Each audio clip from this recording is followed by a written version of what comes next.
golfj.com.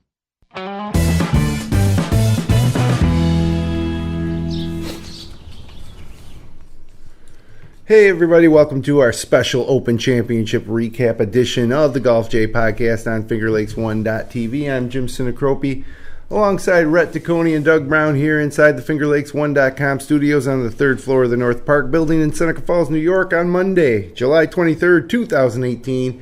And tonight, of course, we'll be talking all about the season's third major, the Open Championship won by Francesco Molinari, the first Italian ever to win it. We might also talk about the Barbasol.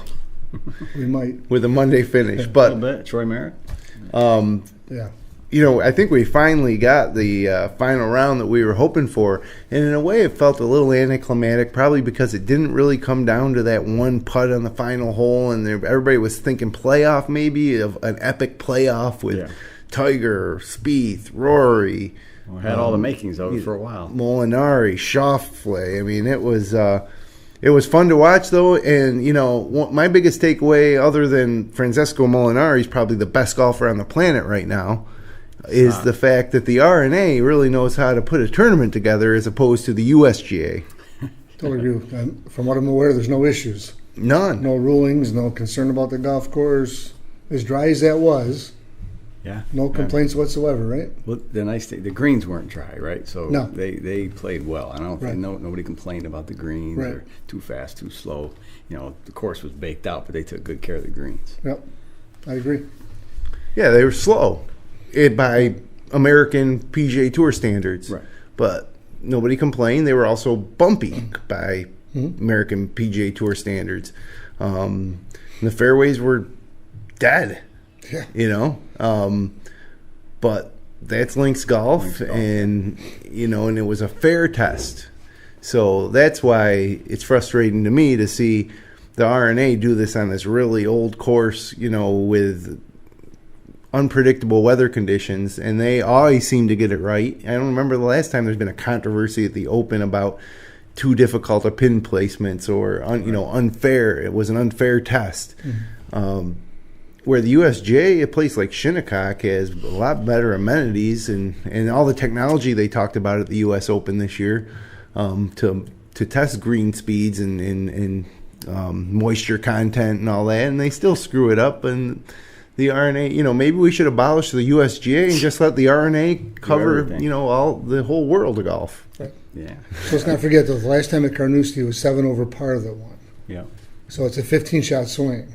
Yeah. Right. I think the big difference in the two is the way they try to treat the greens. Yeah. You know, because let's face it, the Shinnecock Hills wasn't designed to have green speeds of 13 on the Stimpmeter. And this course, even those greens relatively flat by comparison, and their speeds were probably 10. Yeah, not much faster than the courses, or maybe even slower than the courses that the average, you know, municipal golfer in America plays on a daily basis. Right.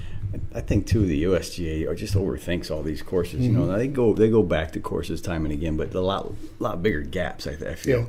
I just feel like the R&A, you know, with their rota, you know, they have a handful of courses that they go to, and you know, they play them as is essentially. They don't try to get tricky with them, or grow the rough up, or I mean, it is what it is. What you see is what you get. Essentially, you know, the greens may be a little bit different there, here and there, and obviously they could be baked fairways certain times a year. You know, in the summer if it does get hot over there, but you're basically playing the course the way it was meant to be played, and not being changed much. So. Right. And 11 years ago, when they were 7 over, the weather played totally different than it did this week. Right. It was windy. It was wet. It was horrible a couple times. One round, it was absolutely horrible. Yeah. So, I mean, Mother Nature wreaks havoc on those golf courses when it comes in. Absolutely. But 7 over, 8 under, nobody cares. It's a fair test either way. And, you know, for whatever reason, it seems like the Open Championship, it's more of a true test. You feel better about your champion, and you have less players upset. Matter of fact, the players were pretty ecstatic about it this week as a whole. You don't see them wide gaps in the scores either, though. You know, they were bunched up, and you know, the winner won basically. Last few holes, I think we kind of knew he was going to win it, but you know, 2-shot win as opposed to one guy shooting 3 under and the rest shooting 7 over. You know, one thing that stood out to me was as everybody was coming down 18, you kept remembering John Van de Velde And you're like thinking, man, nobody's safe just yet. But 18 seemed pretty easy. Everybody just bombed a drive down there and hit a wedge on the green. I mean, it wasn't much to it. It almost scratches your head and makes me wonder how Van de Velde screwed it up so bad. But of course, it was wetter. The course played a lot longer. But it was the Sunday that we were all waiting for. It was chaos on the leaderboard. The final group of Kisner and who was with Kisner? Jordan Spieth. Yeah, they were both struggling. So there was Schauffele and then Kisner and Chappell. So it was just a tight group. Tiger was in contention. He held the lead by himself at one point. There was a 6-way tie for first on the back nine, and then Rory McIlroy. I don't know where he came from, but he was right in the mix. It was just unbelievable Sunday. A dozen or so guys seemed to be able to be the front runner on that back nine. Yeah.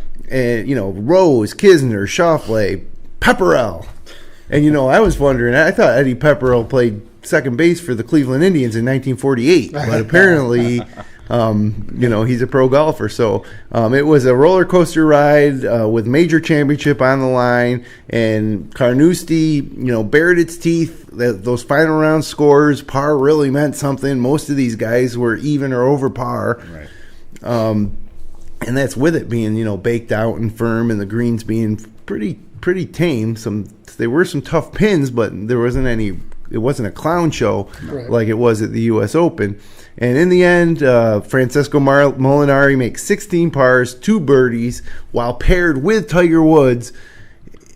And got to give him credit. Even Tiger being in contention seemed a little less like the main story. I know it was, and I know that's all everybody was talking about, but it didn't seem like it just took over the event. It didn't, to me, watching it. It was fun to have him in there, but it didn't seem like even the crowd was totally, for Tiger. And I don't know. I mean, they had somebody yelled in his backswing.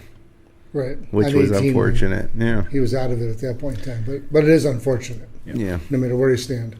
He did end up being okay.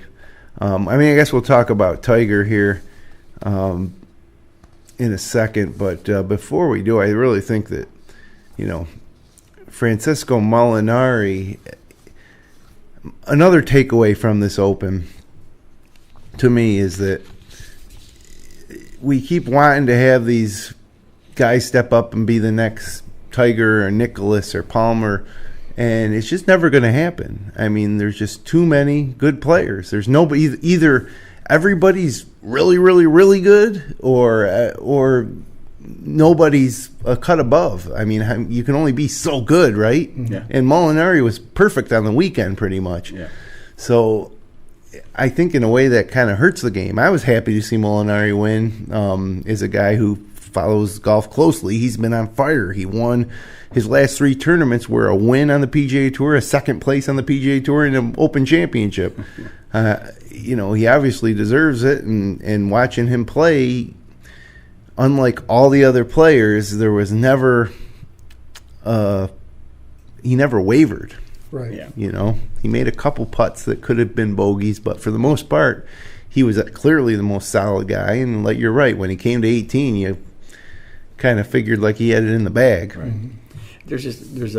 There's no Tiger's there, obviously, but there's no Tiger Woods anymore. There's no LeBron James or Michael Jordan of golf right now. There's no Jack Nicklaus, like you said. They're just all really good players. And, that does water down the story a little bit, because I think everybody wanted to see for a couple of years Jordan Spieth take that mantle. Before him, Rory kind of started on his way. Jason Day wins a major. Now Dustin Johnson, he had a bunch of failures before he broke through, and he's kind of a likable guy, and people want to see him. Kepa's got more majors than the last 2 guys you mentioned, so exactly. Yeah. And Koepka's not well known really. He's a very quiet guy and goes about his business, bombs the ball, but I think they all have such similar games really from tee to green. They all just bomb it. How many guys, how many Zach Johnsons are there out there anymore? Or Molinari even, he's more like in that. I think he's more like a Zach Johnson distance-wise. Right. Yeah. There's not very many of those that are like that anymore. And Tiger is in that pack, but he's not the Tiger of old, so you can't say, I don't think he'll ever be back. He's just he's a great golfer in a group of great golfers, or good golfers. Let's not even call them great golfers, because they're all kind of beating up on each other still. Yeah, they're all great. Yeah, Tiger, look, Tiger, yes. Tiger to go from where he was a year ago at this time to, being in one of the last few groups of a major on Sunday, is pretty amazing. Oh, he's back to being one of the top players, I feel. I mean, he's going to, a win would solidify that. But I just think there's no great Jack Nicklaus, Tiger Woods type guys anymore, or right now. I think that Spieth was on the cusp of securing that title. If he wins the British Open now, all of a sudden he's got 4 majors, 2 British Opens. I really thought it was his day. Yep. But, a double bogey on the 5th, I think, kind of derailed him. He was never able to bounce back completely. Talking to himself. And he's uncomfortable, agitated, distracted, something. He reminds me of Sergio back in early 2000s, how many little nuances he had, and just little issues he had with his own game, and talking and chat, just remind me a lot of that. His body language looks like, I don't know. Yeah, he's tightly wrapped, just waiting to explode. Very tightly wound. Yeah. And with Rory, I don't want to get ahead of all this, but it just seems like tee to green, this guy's the best player you'll ever see, and he has no idea what's going on the greens right now. And you could see the roller coaster yesterday, 3 bogeys on the front, and then all of a sudden he's almost leading the tournament. Yeah. So. I think it's good for golf with Francesco winning this, in the sense that he's not a bomber. So for the kids, if the kids were watching this, here's a guy that planned his way around that golf course. Mm-hmm. He wasn't going to hit a 480-yard drive, right? He was going to hit, 280, 300, and it was maybe farther than that because the fairways were so dry. All right, but he was not going to tear that place apart, off the tee. So he played well, and I think it's all a tribute to how well he's been playing anyways. Yeah. Right? And his goal was to get the best 72-hole score, and he did. Yeah. So, played a solid round. Never gave one back. No. For 37 holes without a bogey. It's not bad. Yeah, and with all the talk being about the length of the game, golfers being too long, it's good. I think it's good for the game that he won. And, I think it'll make the Ryder Cup that more interesting this year. Sure. Having him be a major champion. We had 2 Americans, Reed and Koepka, so far. So it was a big win for Europe to win their own tournament. And but again, I still think that the best candidate to be the next great all-time player is still Jordan Spieth. As bad as the years he's had, and the disappointments at the U.S. Open, he was right there, and he's got a chance to win the career Grand Slam. That's the story going to the PGA, I think. And he's saying that he feels like he's got it all together now. It would have changed some things on Sunday, but for the most part, he had a 65 on Saturday, 67 in his second round, and he closed with that 76 to finish just 4 shots back. So, if he shoots even par, he wins. And I think that'll bother him for a long time. Sure will. Oh, that 72 also, he said he had a couple bonehead plays in there that really cost him. Yeah. And if you look at it, of all the guys that finished in the top 20 here, that was the highest score by 2. We had some 74s in there. And then you had some 69s from Rose and Molinari, and McIlroy 70, Tiger 71. Kevin Chappell was really disappointing at 73. He's a guy I always think is about to break through, and might have been the hat he was wearing with those the polka dots. Yeah, thought that was kind of crazy. Yeah, we've praised him up here several times. Absolutely. So, well, let's go through it. I mean, let's start with Tiger. 2-time FedEx Cup champ, almost won his first major in over a decade. He took the lead walking to the 11th tee on Sunday. Shot 37 on the back 9, finished 3 shots behind Molinari. His tie for 6th finish was enough for him to qualify for the World Golf Championship Bridgestone, and he jumped from 50th to 43rd in the FedEx Cup and 50th in the world rankings, which, again, a year ago he was 500-something. Yeah, right. He's got a steady rise up the numbers. So the big question I have, and I'll give you my opinion on it after you guys answer, is did Tiger choke it away on the back. I mean, here's a guy who had the lead. Tiger Woods. He's Tiger Woods. Everybody's waiting for him to get back. He led the major with 7 holes to go, and he didn't close. Did he choke, or is this just part of that process of getting back to where he wants to be? He's already ahead of schedule. I don't think he choked. I think he made a mistake. Yeah. Choke's a big word. So, in my opinion, when I saw him hit that bunker shot on 10 and salvage a par out of that, Yeah. I figure this tournament's his. Right. Right? And he goes 11th tee, he's got the lead. He makes a birdie, this thing's over. Okay? He certainly let it get away. He gave it away. The tournament was in his hands. The claret jug was in his hands. I think he made a bad choice on 11, probably because he was so confident coming off of 10. Trying to hit the flop shot or off the tee? Well, both. The tee was the worst one. The tee led everything else. Right? So, but he hits that miraculous shot on 10, which will be part of his highlight reel the rest of his life, right? Or forever. And I think he gets number 11. His head's kind of big. I got it going on. Yep. I'll hit this driver, and he strayed. And then once you get into tall grass, who knows what's going to happen, right? Certainly the flop shot, there was a lot of bad choices after that, but he was painted himself in the corner because of the tee ball. And that hole, a lot of guys were hitting driver 9-iron into a par 5. He could have probably hit 2-iron, 7-iron, right? And a birdie would have been huge at that point in time. Yeah. So it would have given him a 2-shot lead. Yes. So, and I think at that point, make par in, he wins, right?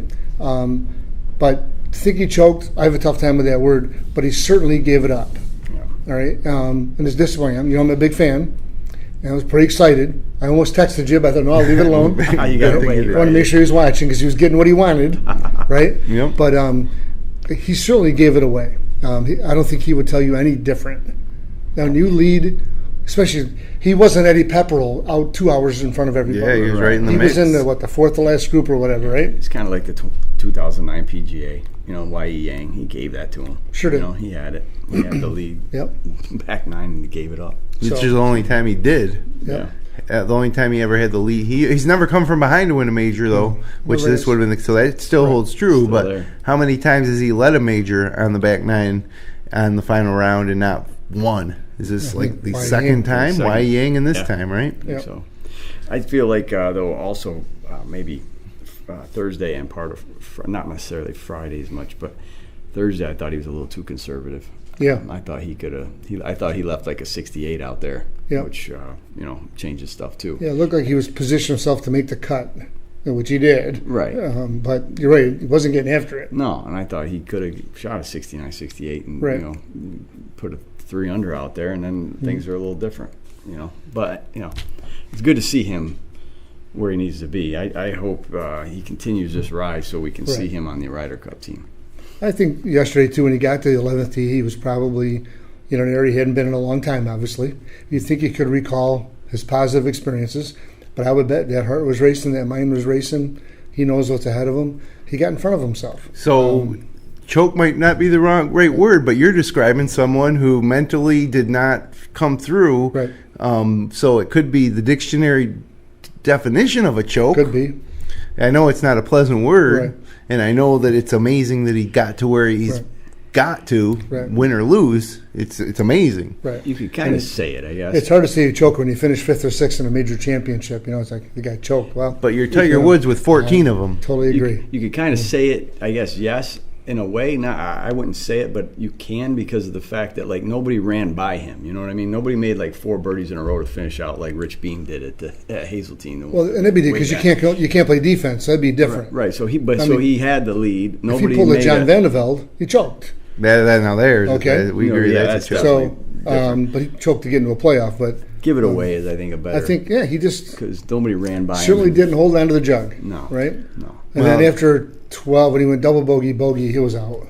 The birdie he made on 14 was ceremonial. Well, I don't know because he had a birdie putt on 18 that would have put him at the group of 6, and then you're in a position where if Francesco does stumble, you're in it. Francisco's right with him. He's got a 5 foot. Well, that's for 8. Right. Well, that's true too. Yeah, that's true too. But my that's to my point though is that Tiger Woods got stared down and beaten by Francesco Molinari playing in the same group with him. The Tiger factor is gone. Yeah. There is not. I don't think that any of the guys on the leaderboard when Tiger actually took the lead thought, "Oh no, we're finished now. It's Tiger time." Rory said it. He's like, "This is a great player who's among a bunch of us great players, but he's not Tiger Woods from 15 years ago." Well, I think there's a couple of guys that might have. You could argue Jordan Spieth. It got to him. Tiger makes a couple early. I would say Jordan stumbles. I would say he choked more than Tiger. Yeah. He had the lead going in or the final Kisner round. was kind of rough getting out of the gate. Was he worried about Tiger as Kisner well? really disappointing. Yeah, Yep. you think he's been there enough now to come through. Right. And of all those guys, Schauffele did shoot 74, but if the shots he hit down the stretch were really impressive. That guy's obviously here to stay and going to win his share of majors, more than one. Yeah. Right. He's not as experienced as those guys yet. Yeah. I think he did well. The putt he hit on, maybe it was 16 or 16, was it? Where he putted from, his shot went over the green, and then he hit a putt from, down off the green, up the hill to like 4 feet. I mean, that's a big-time shot. Sure is. No doubt. So, that's my take on Tiger is that, he did. I think when you're Tiger Woods and you have the lead on the back nine of the major and you don't close, you got to feel like it's your fault. Yeah. Not you did. He shot one over par in the back. Yeah. And the fact, like I say, that he was playing with Molinari, the eventual champ, that Molinari was never phased, obviously. It's just a different Tiger Woods. I can't say he's definitely going to win another major. I think if he was, it would be the Open, maybe the Masters would be his best chances. But he's back, and every single week he plays, you're probably going to see him in contention. That's the other thing that's amazing to me about Tiger is when he first came back, he missed a cut or two here or there, but he's almost it seems like every time he's playing now that he's at least within reach of something. Yeah. Shinnecock, I guess he wasn't, but he seems to have his driving flaws and his putting flaws at least worked out somewhat. I think he putted pretty well with that new fingal putt or whatever that is. I was surprised to see that, to be honest with you. And I think he had the best driving accuracy for the field, I believe, which could be misleading because of hitting irons and all that stuff, but a stat's a stat. Yeah. Right? Absolutely. Except for he just hit a couple of wayward ones when he should not have. So. Well, moving on to Jordan Spieth, the defending champ, double bogey on the 6th hole it was after taking an unplayable lie, and then he couldn't rally back. 2 over par in the final 12 holes, 5 over par 76. Shared the 54-hole lead with Kisner and Schauffele, and going into the day, I figured it was his back-to-back British Open claret jugs, and further building on his lore as the Ben Hogan of our generation. But it didn't happen, and now unless he wins a PGA, if he wins a PGA, then all of a sudden that's the career Grand Slam, and that's the big story, and he's right where he wants to be. But if he doesn't, this was kind of a lost year. Yep, absolutely. He's struggling. I don't think he's the same player he was when he was younger. I don't know if he's overanalyzing his game now or what. I don't know, but he's agitated, he's distracted, he's irritable. I just think he's really wound tight. Yeah. But it wasn't always like that? I don't know. I thought during the heyday, which wasn't all that long ago, he seemed to be having more fun. Yeah. Of course, it's more fun when you're winning. Yeah. I know that, but I don't think he has not been the same since the 12th hole at Augusta when he plopped it in the water a couple times. You're right, but he was still good enough to win a major since then. I know. This one right here, last year. Yeah. Right? But what looked like a juggernaut is not. I don't know. To me, he's the most interesting guy because he's the one guy that's clearly different than everybody else, right? I mean, doesn't he seem to go about it differently than everybody else out there? He's not known as a bomber. He's just different. I don't know. And here he is in the leading another major championship. And you wonder how he does it. Like, how can a guy like Jordan Spieth outplay guys like Dustin Johnson or Justin Thomas? He's a grinder. He's an enigma and just different than everybody else out there. And I'll always root for him. I don't know why, but I like him. It's hard to say if he is a legitimate contender to win the PGA. That's a totally different type of tournament and field and everything than the Open. But man, if he can complete the career Grand Slam, then he would certainly be our generation's Ben Hogan. Same thing with McIlroy. If he could win a Masters. Yeah. I mean, I like McIlroy as a player overall better. I don't know what's going on with his putter for the last few years. I mean, we're going on, 4 years since he's won a major? But McIlroy obviously is an amazing golf swing, maybe the best golf swing. Yeah. But you can't say it's that much better than Justin Thomas or Dustin Johnson or any of these guys.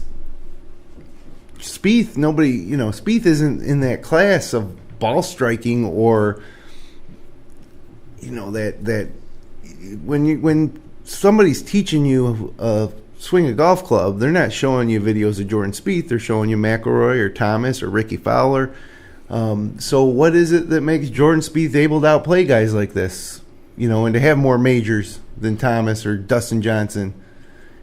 That's the thing that's intriguing about Jordan Spieth, and that's why I think he'll have longevity. I just think it's an approach to the game. It's a will. He almost wills it sometimes. I think his when he was winning, he was making everything, and I think he grinds.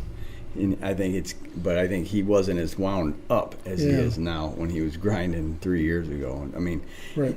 He does have that little different it factor that Tiger had back in the day, but I think he's over analyzing or over grinding at this point. Maybe just too much thought going into things and getting too worked up when something doesn't go his way. Right. I do agree with you, Jimmy, about he's got something that most don't have. Yeah. Which is the whole it's mental toughness and whatever I call that, right? But it seems like that is either slipped or it's too tight right now. Yeah, I can't figure it out. Like, it's tough to pick him, but it's tough to pick against him. And the gap is only 3-4 shots a tournament. Yeah. It's a shot a day, right? Yeah. Because he could have been up on the top of that leaderboard very easily. But I think when he was really intent and he was winning those majors, everything went his way. Yeah. Now he misses one early, or he thinks back to when he missed Thursday, and it seems to get him really worked up. Yeah. I don't know what's going through his head because he's constantly looking at his book for what arrows are going which way and Michael this and Michael that and all this. And I don't know. Sometimes you're better off just going up and hit the damn thing and you're better off, So on the other side of that, before we talk about some of these other guys that had good finishes, is how can you be the number 1 and number 2 player in the world and Dustin Johnson and Justin Thomas? Although I think Thomas might have been supplanted by Justin Rose now as number 2. Rose is probably number 2. So how do you miss the cut? Yeah. How can those guys miss the cut? Right. Is there game that I'm struggling with having success in the daily fantasy games here, picking guys because you figure you pick a guy like Justin Thomas or Dustin Johnson on this course. Yeah. And you're like, well, it's a safe bet. He's going to at least give me a top 20. No but how about a missed cut? So the only bad days and bad weeks are not so sharp and all that, which kind of shows you that, Tiger went 12 years without missing a cut, so you show how quite an accomplishment that is, right? But, that might have boiled down to one hole that the ball got in the wrong spot and got tangled up in early grass and you make an 8. Oh, yeah. Right? Might be. But you don't know if they're feeling 100%. Maybe. Yeah. I don't know. Eddie Pepperell wasn't. Well, he was 100% of something. He was a little hungover by his own admission, Yes. So, I don't know. Because now you're going to see one of those 2 guys liable to win this week in Canada. Oh, yeah. Which makes no sense. You were that bad last week, you could make the cut. Yeah. And you win.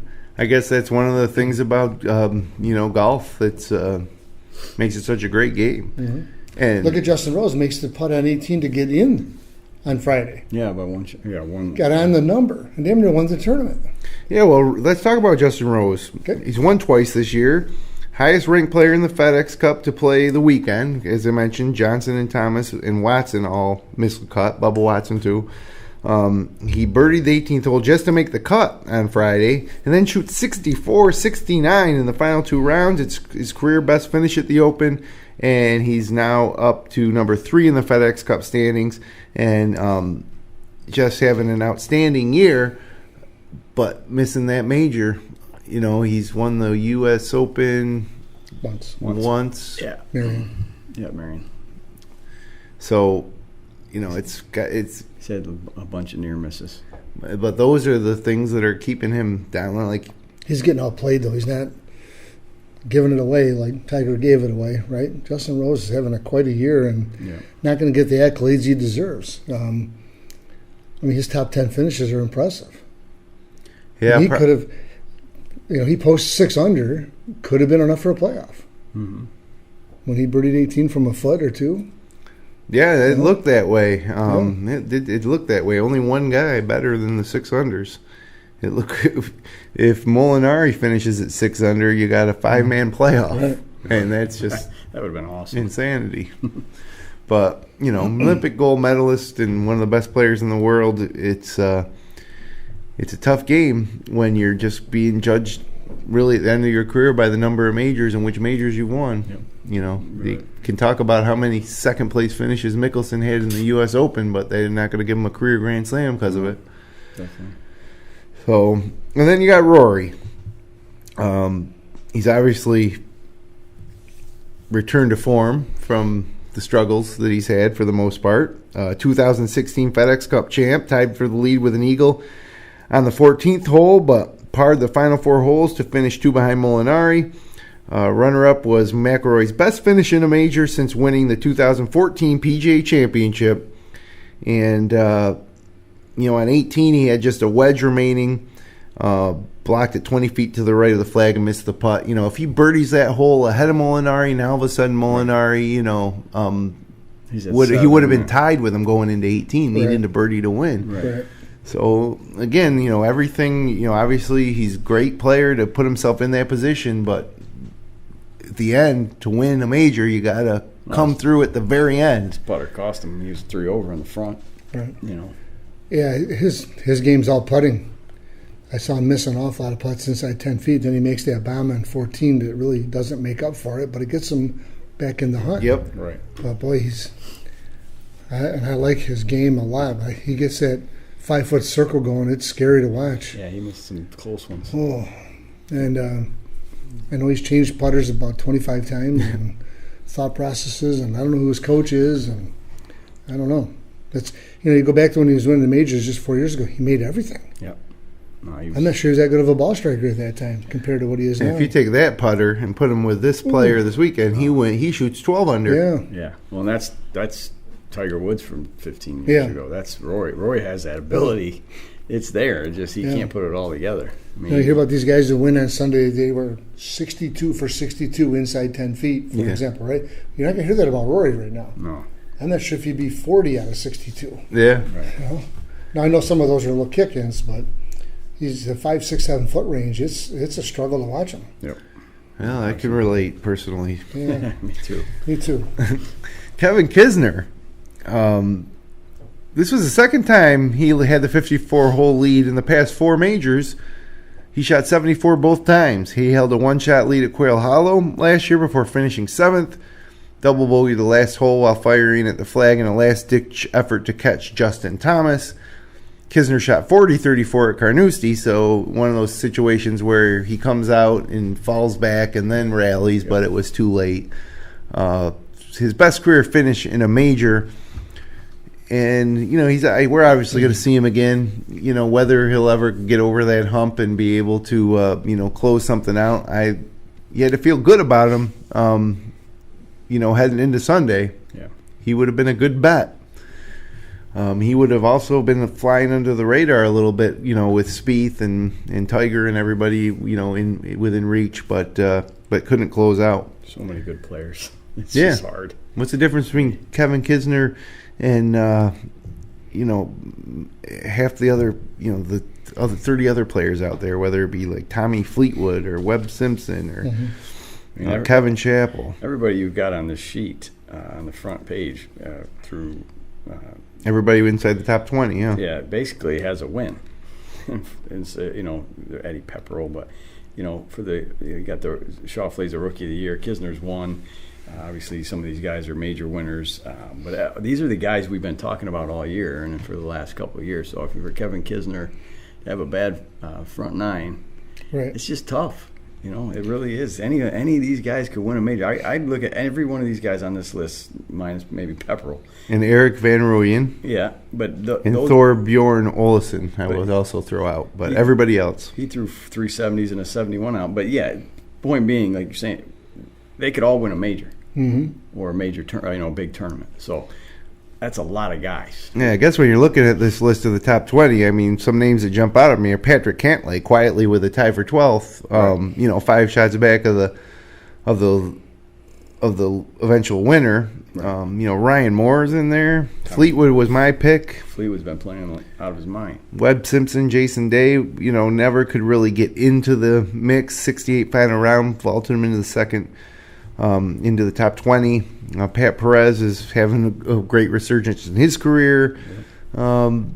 And then Zach Johnson, really disappointing final 2 rounds of 72-74. But when he was, you think he might be in position to win his second Claret Jug. After Friday, he was looking good. No doubt. So Xander Schauffele, reigning Rookie of the Year, had a chance second chance really to win a major in his second PGA Tour season where he's really in contention. He played alongside Spieth in the final group, had a 10-foot putt at 16 to reach 8 under, and he missed that. And then bogeyed 17 to fall 2 behind Molinari. He rebounded from a front 940, so here's another guy who comes in, towards the end of tied for the lead and just kind of drops back immediately, right? Probably due to nerves. But then really he rallied back a lot. Well, I shouldn't say he rallied back much better than Kisner. They both shot 74 when it was all said and done. So he was Schauffele's runner-up at the Players' Championship, tied for 6th at the U.S. Open, and now tied for 2nd at the British Open. Obviously, last summer's emergence was not a short-term thing. When are we going to? Is the golf world going to start mentioning him in the same vein as all these other youngsters? I don't think it'll be long. I would say, if not next year, the year after. He's gained a lot of experience. He's moved up the board quite fast, but he's also shown he's not a flash in the pan. Right. Because he's been in our eyes for the last 12 months, right? Basically, I think he's got a game. I like his demeanor, yeah, as opposed to almost everybody else. Maybe Molinari. A lot like him. Yeah, just kind of seemed like he was actually enjoying it. You're right. Yep. And consistent pace, the way he walked, the way he moved. Yeah. Doesn't ever seem to rush. Really impressed with him. And then Rhett's favorite player on tour, Tony Finau. That's right. Another guy that's he's amazing. He's always right there. He's just not closing. He's still, you throw the Puerto Rico Open out, and he's really still looking for his first legitimate PGA Tour win. Right. 10th in the FedEx Cup after his 3rd top 10 in a major this year. Mm-hmm. I mean, come on. That's pretty good. Sprains his ankle at the Masters, top 10. U.S. Open at Shinnecock, ridiculous conditions, top 10. Yeah. Over to Carnoustie, top 10. Final group. I mean, what's it going to take for Finau to break through, or how long is it going to be? Why is he not one more? He was looking for birdies that he didn't find, I think, this week. 3 straight 71s to finish it off. I think his putter doesn't match the rest of his game. Yeah. Just enough to matter. A shot or two around. Yeah, that's... You average 28 putts versus 30 putts. You're top 10 or you're top 125. Yeah. Because he's powerful, right? Yeah. And I think he's got a pretty good chipping touch, but he seems to not make some putts when he needs to. I think he's got a case too where he'll get up there and then fade a little bit and then make a couple back, but it's too late. I think this, at the end of the day, though, it really, if he gets that putter rolling, it'll be the difference. I think a lot of guys we talked beforehand actually got comfortable when they weren't in the lead. Mm-hmm. I think that was the difference in the front and the back for those guys. And all of a sudden, maybe they had a nice little deep breath in it. That's kind of the Tiger effect this year. He shoots himself just out of contention, then fires back, and then drops at the end. Yeah. I guess that's an easy thing to do. To just kind of, I don't know if you call it self-sabotage, but you get in contention and then you self-sabotage, and all of a sudden you're just like, let's let it fly. Let's let her rip. And then you get hot again, and then, now you self-sabotage yourself a little bit again. You're a shot or two behind, you play more aggressive than maybe if you were the shot or two ahead. Yeah. And you're not thinking. There's less on the line at that point. Right. So, looking at Molinari's bag, he's a TaylorMade guy. Plays a TaylorMade M4 8.5 degree driver, TaylorMade M3 13 degree 3-wood, which it's almost like a second driver at 13 degrees. No, not really. Well, that's a strong 3-wood. Yeah. His irons, he carries a TaylorMade P792 iron, maybe just this week. Is that new one? That's the new one, I think. The 790s, yeah. The black finish. They got like foam in the inside. I think they inject them with foam. Tiger was hitting it too a little bit. I don't know how many he hit during the tournament, but I saw him hitting it on the range, and that's pretty interesting. He's got a 794 iron too, P790, and then his rest of his wedges 5 through pitching wedge are P750s. His wedges are TaylorMade milled grind 50 and 56 degrees and TaylorMade high toe 60 degree wedges. So he carries 3 wedges, all TaylorMade wedges, which, I think if you're not playing the Vokey wedges, you're crazy. You're hurting yourself. But he won the Open, so plays the Titleist Pro V1 X ball, and then here's the thing: his putter, a Bednardi DASS BB0. Bednardi, that's a huge win for that company who makes high-end putters. Yeah, very exclusive line. And, he might be Italian. The next Scotty Cameron, right? The Bednardi and the next Scotty Cameron. It's a sweet putter, I'll tell you that much. Matt Kuchar uses one. Does he? Got arm lock that he possibly uses a Bednardi. Well, another takeaway from the Open here is it got me thinking about just the game of golf, how these guys can take their game to a environment like Carnoustie. It's so different than how they might be playing at whether it's Shinnecock or a tour stop like the Greenbrier, or even then you go to Augusta in the spring, and that's just so different. Like the court, there's no other sport where the field and the conditions and the inside the boundaries is so different. Right. It's like completely different. But you take your same game to these different things and it works. Yeah. Tennis, you got clay and grass and hard court, but come on. Boundaries are the same. Yeah, it's like that's what makes golf just such an amazing and interesting game is, it could have been designed where you show up and everybody, the first hole is always this long and the second hole is always this long and you play them over 3 times in a row. But it isn't. It was a game that was where they built the courses into the land that was there, and it's just amazing to watch the best players in the world bring their games to places that are extremely different, like Carnoustie. And you almost want to see a little bit more of that if we could. It's almost a shame, I guess, that you only see something like that once a year, at the Open. Right. And every Open's a little different. Carnoustie is wildly different than a lot of the other links courses. No question. Right.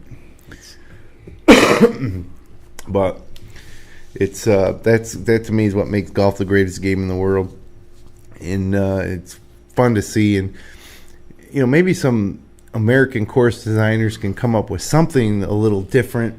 You don't have to make it a link style course to do this, but a lot of the courses we see on the tour are really just cookie cutters of each other. They're just such good shape, and you got some bunkers here and some greens there and fast greens. I don't know. Maybe it's some little more imagination in the course design. You look at the way that when Sawgrass was first designed, there was something different. Right. So I don't have all the answers. I just know that I'd like to see some sort of innovation in golf course design or development, and not the move to make American Link style courses like Chambers Bay. That's not what I'm talking about either. But even that's not that's not so much a link style course either, because there's so many different elevations there. That one's a unique one. There's like Stream Song down in Florida is not your typical Florida courses. They're on a salt quarry. So they're doing some of those things around the country, but I just think, like, for so long they were all the same. A lot of the courses in Florida are basically identical, but to your point of the game, it not only just the courses, you could play the same course a lot and still have so many different places you see on the course and different results, and that's what makes the game great in that regard too. So I'm not saying that all these courses aren't fantastic courses. They just, like, Carnoustie is so extremely different that it really does make the American courses look not different, almost homogeneous. I would say, for many, many years you did. You're right. There were a lot of the courses and a lot of the same looks. And I think some of these guys now have gone to more link style, which I don't know if they should do that either. Look at Pebble's a good example of a course that's different than a lot of other courses. Even like Spyglass and some of the other ones. Pebble's just this, it's a different. You're faced with different challenges. It looks different. You're there when you're there, and not you're not going to get confused you're at TPC Avenel or Summerlin. You're not going to get confused when you're at Pebble. When you turn on the TV, see highlights from the old tournaments. So I don't know, but how can you not want to go over and play Carnoustie in some of these courses at some point in your life? Play all those, definitely. 50th birthday, Jim, coming up in about 4 years, right? I think we can save up for that. 4 years. So, hey, there was more golf being played this week than just at Carnoustie. It was the Barbasol Championship. Monday finish. Troy Merritt, second tour victory. Minus 23, right? I mean, he put some numbers down. Yeah. 32 years old. Moves up 66 spots to number 65 in the FedEx Cup. Another 2-year exemption. Remember, 2 years ago he won at Congressional, was it? Maybe.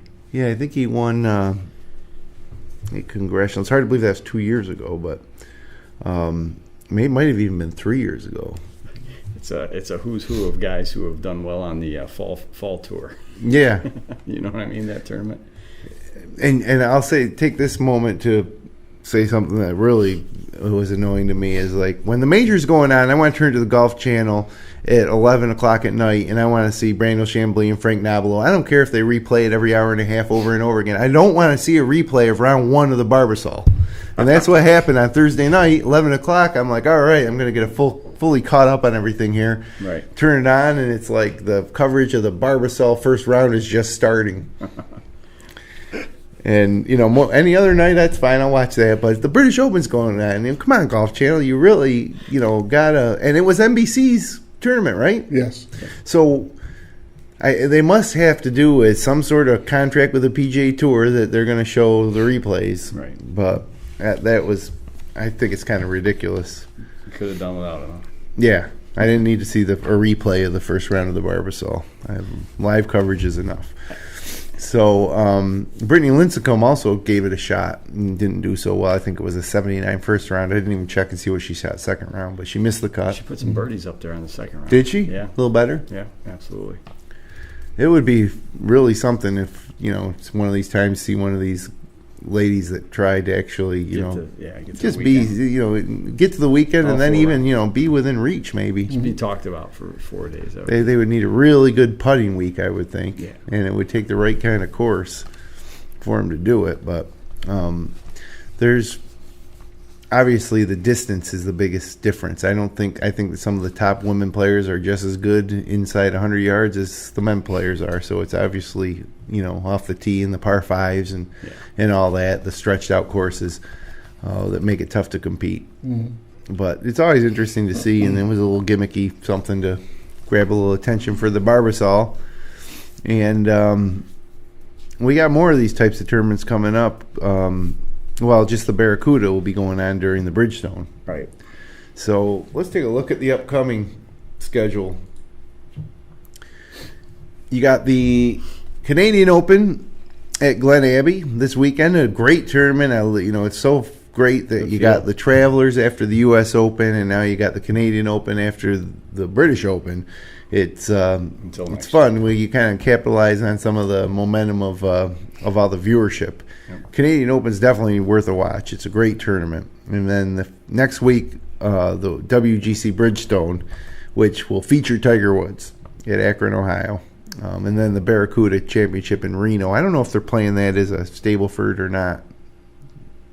That's normally the Stableford tournament, the international at Castle Pines it used to be. That's right. They'll be at Montreux Golf and Country Club in Reno, Nevada.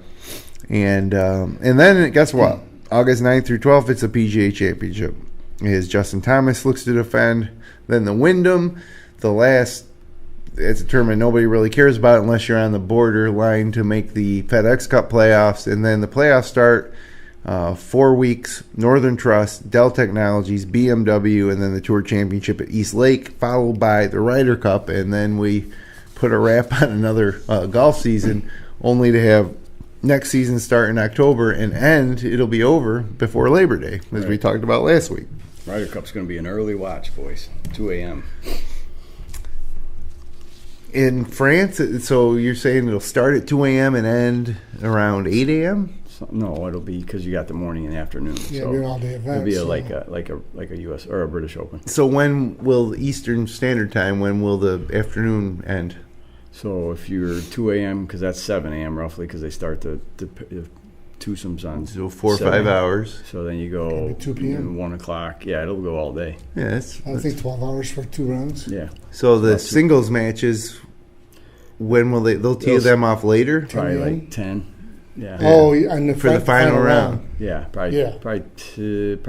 No, they'd have to go earlier than 10. Probably about 9. Well, it'll be maybe even earlier. Finished over there at like 6 p.m. Because they go off. So they'll end here at 1 p.m. Yeah. So it'll probably start at 6 a.m. here, give or take. Yeah. Well, it'll be early. Yeah. So, heading through, we just went over the remaining schedule. What are the biggest things you guys are looking for heading as we close out the season? Who's going to win the FedEx Cup? Is that top on your mind? Or I'll tell you, for me, it's can Jordan Spieth complete the career Grand Slam at the PGA? We might know that to be out of the question after the first round, but we won't know till it starts.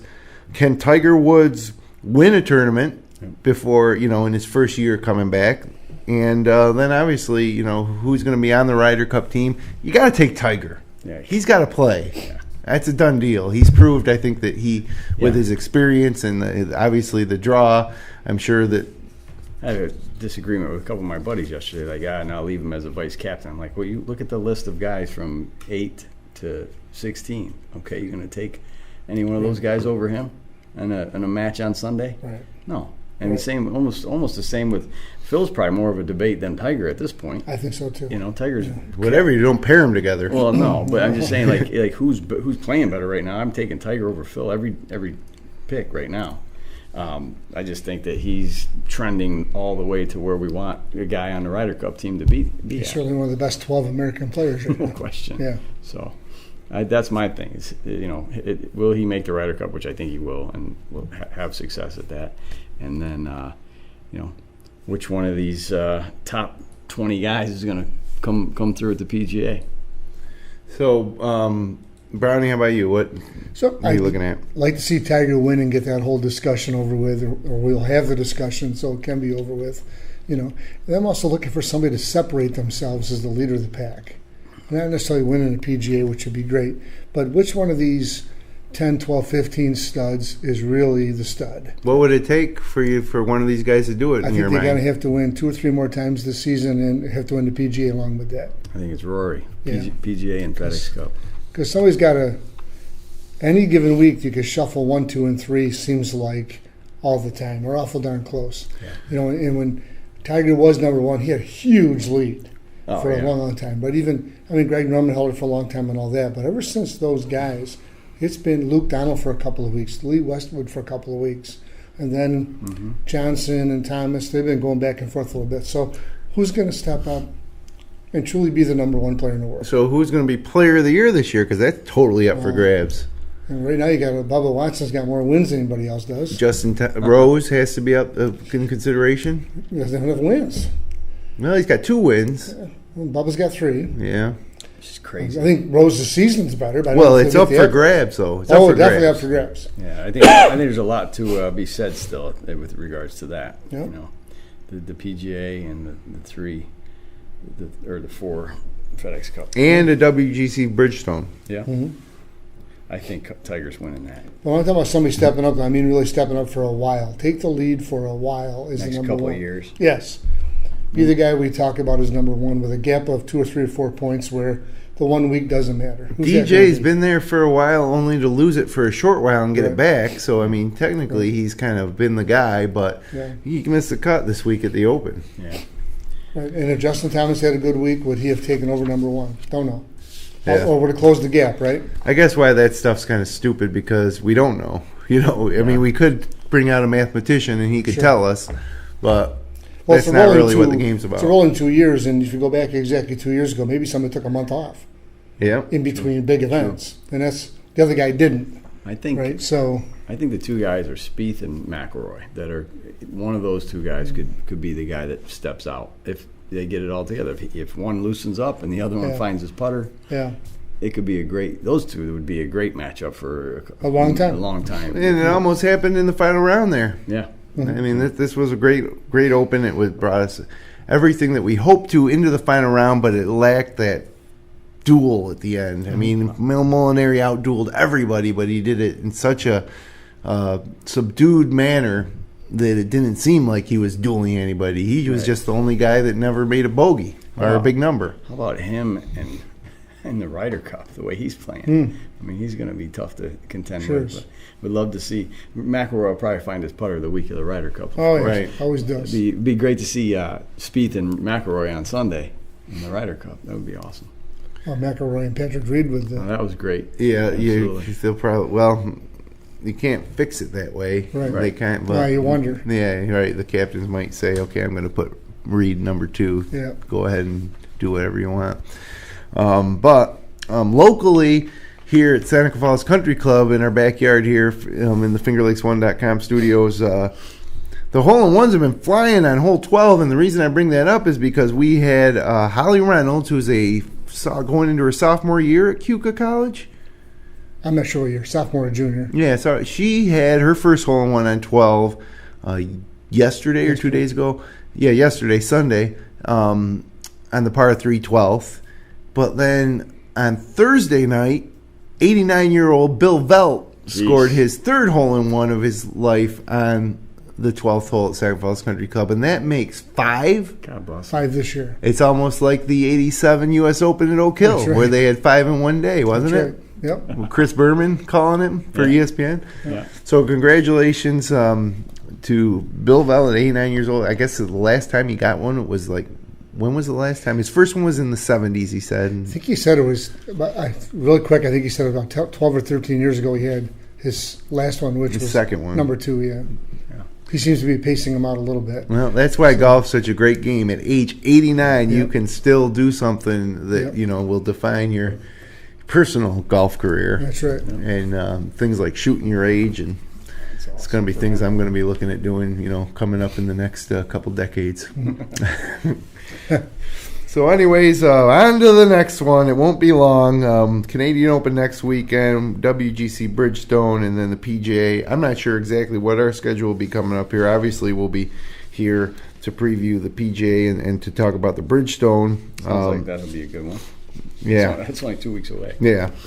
And then the playoffs. So thanks for spending some time with us here on the GolfJ.com podcast. Connect with us online on Twitter at the GolfJ, on Instagram at the _GolfJ, and on Facebook at facebook.com/GolfJ. All of our episodes in the best of the wide world of golf on the web can be found at golfj.com.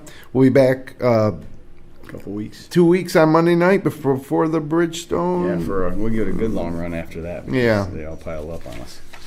So until then, hit 'em long, not often.